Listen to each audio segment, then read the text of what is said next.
Hi, I'm Tim. Welcome to our channel and thanks for logging on. Today we're discussing the Bell & Ross instrument BR03-92CK. You can see this green ceramic Bell & Ross instrument watch and purchase it on our website.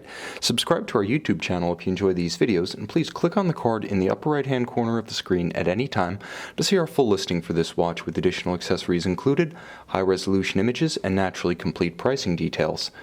On my wrist, 6 1/3 inches, 16 centimeters in circumference, this watch has an impressive presence but a very wearable proportion.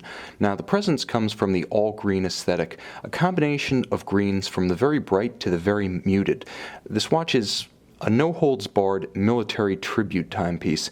Now, in terms of the actual ergonomics, they don't come much more adaptable than this.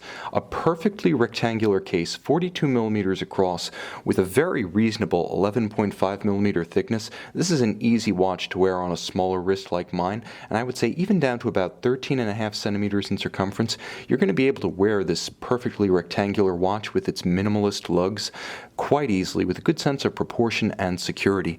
Now, from lug to lug, it has a 51.5 millimeter span, but for the most part the lugs just sort of drape themselves down and around the flank of your wrist. If you have a smaller wrist, again, the watch is a good companion. It also spreads its mass evenly with no hot spots or pressure points, and because it is almost completely flat across its back, it feels very comfortable on the wrist. Now, it's also worth mentioning that ceramic, of which this watch is completely composed, is a very light material. It has a wieldiness that you don't get even with steel. While not quite as light as resin composites or carbon, it's lighter than you'll find any conventional base metal watch, save titanium. Now, the strap is a superb piece. As you can see, it's full width, meaning that it spans the entire width of the lugs. A lot of times, wide watches have excessively thin straps, and that leads to a tendency to want to torque and tumble side to side on the wrist. Because Bell & Ross equips this watch with such a broad and burly, natural vulcanized rubber strap, it's well planted on the wrist. It's also easy to fit around a small wrist because you can pull it straight down. It doesn't have any tendency to billow out or flare, and yet it does look very integrated. The watch is all of a piece, strap and case, because of the way the strap flares and integrates into the lugs.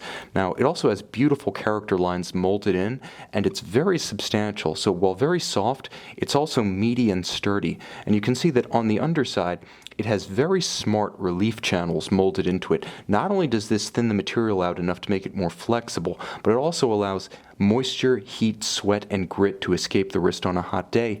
Now, in true instrument watch fashion, the watch has a pin buckle with a large trapezoidal buckle and a classical curved pin for easy on-the-fly adjustability during periods of activity, hot or cold weather that may change the size of your wrist on the fly.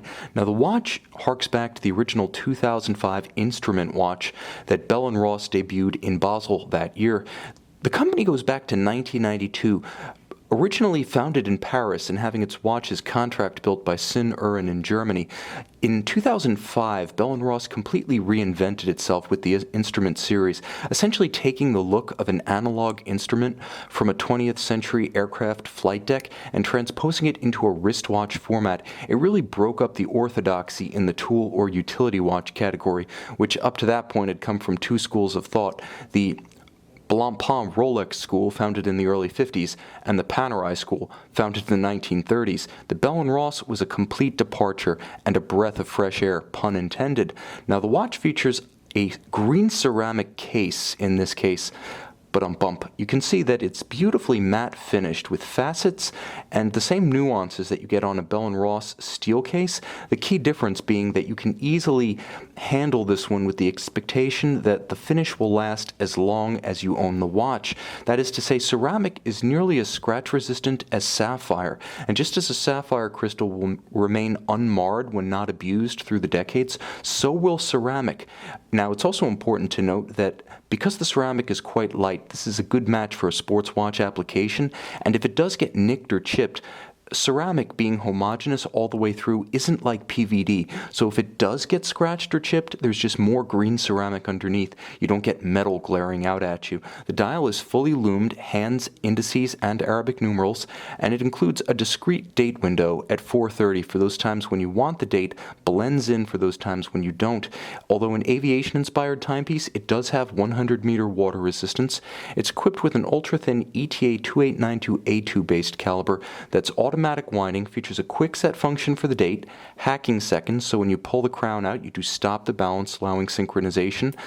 Bidirectional winding, there's no rotor wobble that you can perceive on the wrist. A 21-jeweled automatic ultra-thin caliber. It's also tank tough, well suited to the character of the watch inside which it is ensconced.